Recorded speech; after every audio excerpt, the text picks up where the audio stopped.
Hello everyone, I am Dr. Priyanka Tupekar Zavalge. I am a dermatologist practicing at my own clinic, Dr. Priyanka Skin Clinic, having two branches at Kasturi Market, Chinswad and Zadavadi, Moshi.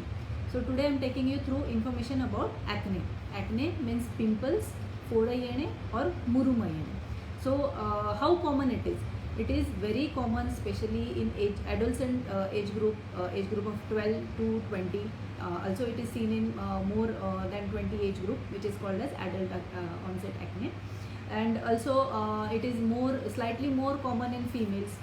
Globally, it has a 9.5% of prevalence, which is very high. Almost 84% of people they get acne once in their lifetime. So acne कसे present होतात or what type of acne lesions are there? Let's see. There are inflammatory and non-inflammatory type of acne. Non-inflammatory म्हणजे छोटे काळे किंवा पांढरे फोड येणं, ज्याला आपण ब्लॅक हेड्स और व्हाईट हेड्स म्हणतो. And inflammatory they are having stages of it. So लाल पुरळ येणं, त्याच्यात पस भरणं आणि त्याची साईज मोठी होणं, असे त्याचे वेगवेगळ्या स्टेजेस आहेत. सो पहिल्या स्टेजमध्ये छोटेसे लाल पिंपल्स येतात, दुसऱ्या स्टेजमध्ये ते आकाराने वाढतात, लालसरपणा पण वाढतो त्याचा, आणि पुढच्या स्टेजमध्ये त्याच्यामध्ये पस होतो आणि त्याचा आकार वाढतो, ज्याला की नोड्युलोसिस्टिक ॲक्ने म्हणतात. मोस्ट कॉमनली फेसवर येतात, बट देन बॅकवर आणि आर्म्सवर पण पिंपल्स येणं हे खूप कॉमन आहे. सो पॅथोफिजिओलॉजी काय आहे आपण थोडक्यात मी सांगते तुम्हाला. पॅथोफिजिओलॉजीमध्ये most commonly affected area is our pilosebaceous unit, म्हणजे जिथे आपले हेअर फॉलिकल्स असतात त्याला अटॅच एक सिबॅशियस ग्लँड असते. Sebaceous gland is a mainstay or main location where acne inflammation or process get started.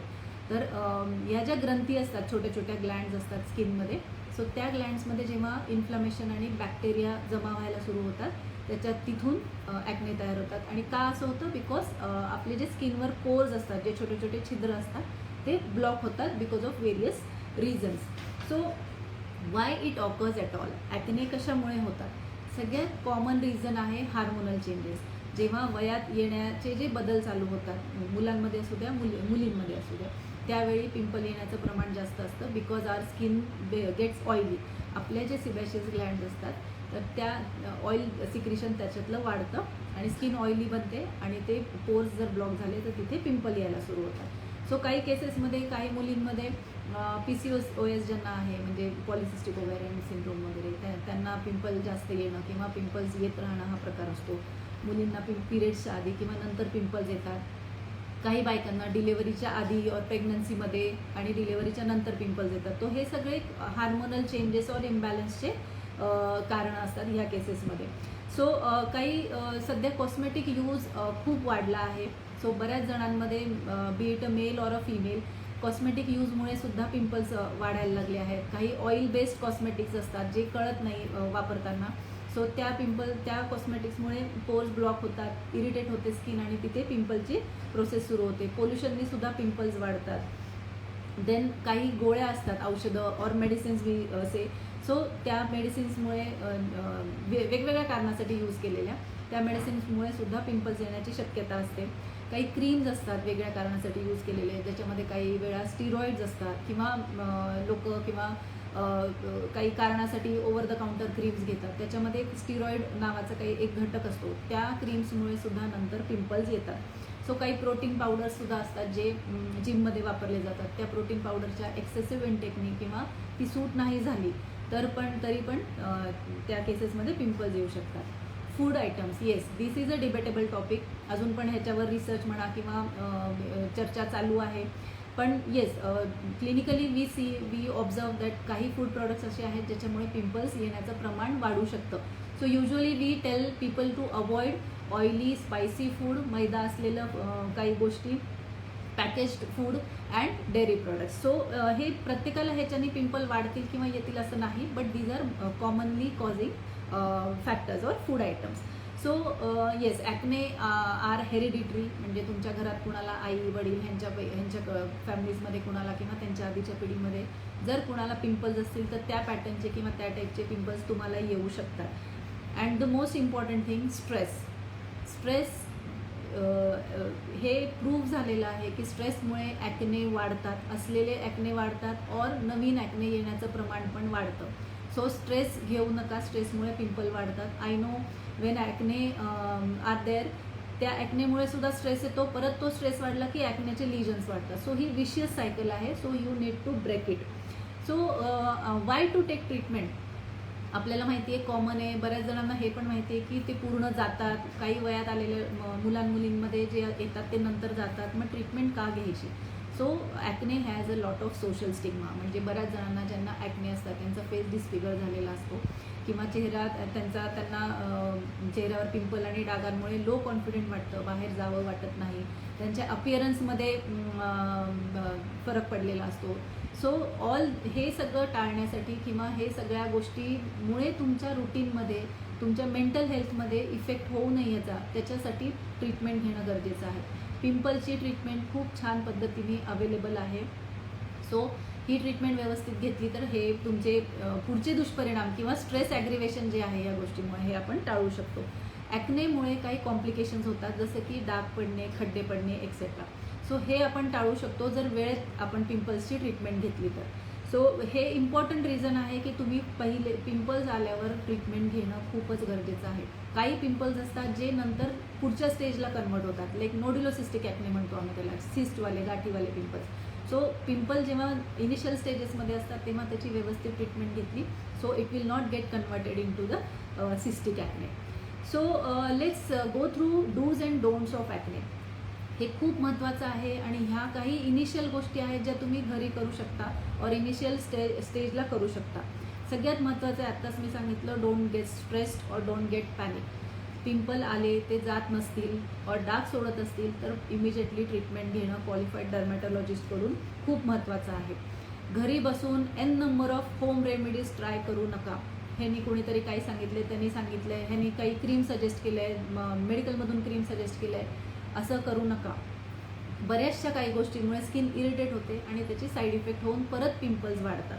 So हे अवॉइड करायला पाहिजे.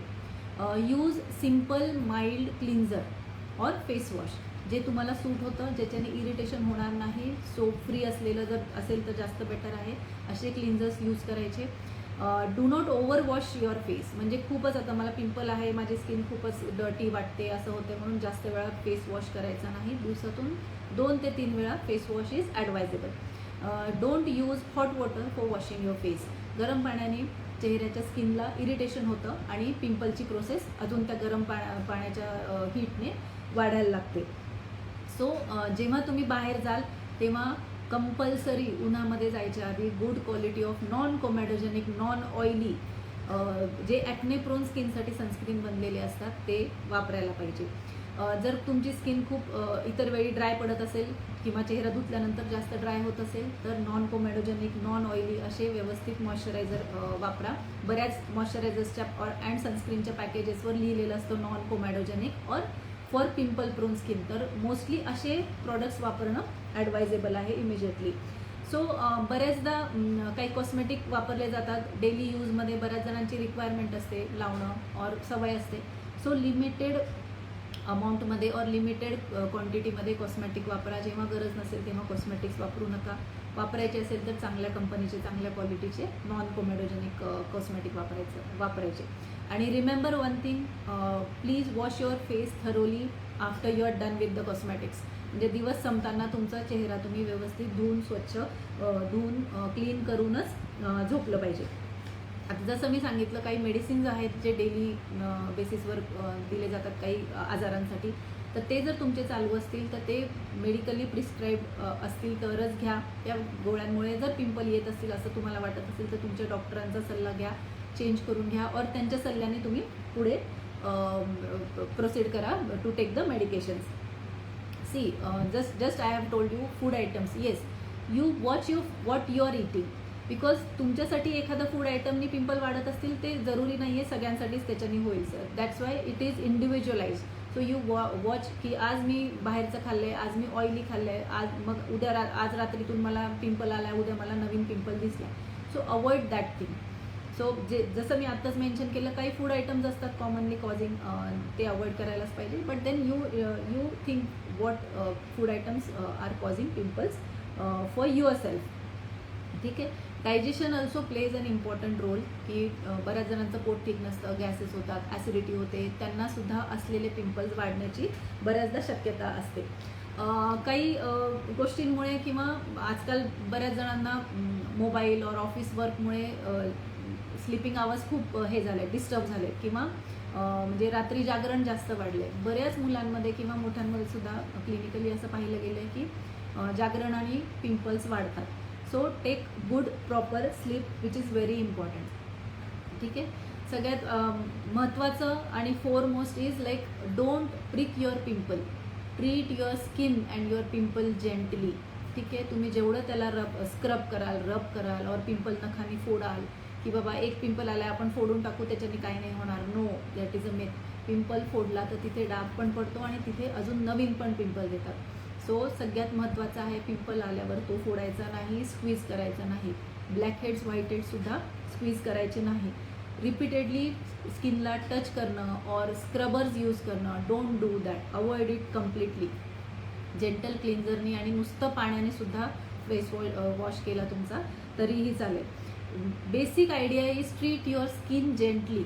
जेवढं तुम्ही स्किनला इरिटेट नाही करणार, टच नाही करणार, तेवढे पिंपलचं ॲग्रिवेशन वाढेल. आपल्या हाताला बरेचसे जर्म्स असतात आपल्या हाताच्या स्किनवर. इवन आपण मोबाईलचा वापर आपला जास्त आहे, मोबाईल स्क्रीनवर जर्म्स असतात, आपण जे वस्तू हाताळतो तिथे जर्म्स असतात. ते जर्म्स आणि पोल्युटंट्स बेसिकली आपण जेव्हा आपल्या स्किनला हात लावतो तेव्हा आपल्या स्किनवर येतात. ज्यांची ॲक्ने प्रोन स्किन आहे त्यांना या गोष्टींनी फरक पडतो, त्यांना पिंपल ॲग्रिवेट होतात. जेव्हा बाहेर किंवा पोल्युटेड एरियामध्ये जाल, सनस्क्रीन तर वापरायचंच आहे, but try and cover your face, try to use helmets etcetera, so to avoid direct contact with the pollutants or hot और कोल्ड वेदर. सो सगळ्यात महत्त्वाचं अजून एक गोष्ट आहे, आत्ताच मी मेन्शन केली आहे, don't use over the counter medications. जे खूप सारे market is full of cosmetics which are for acne किंवा डागांसाठी. So don't use that. Please consult a qualified dermatologist. ह्या ज्या ओव्हर द काउंटर मेडिकेशन्स असतात ते काही जणांना सूट होतात, पण बऱ्याच जणांना सूट होत नाही. त्याच्यामुळे स्किन इरिटेट होते, असलेले पिंपल वाढतात और दुसरे साईड इफेक्ट्स होतात. So please avoid using over the counter medications and consult a proper qualified dermatologist. Take care of your skin as your skin represents you. Thank you.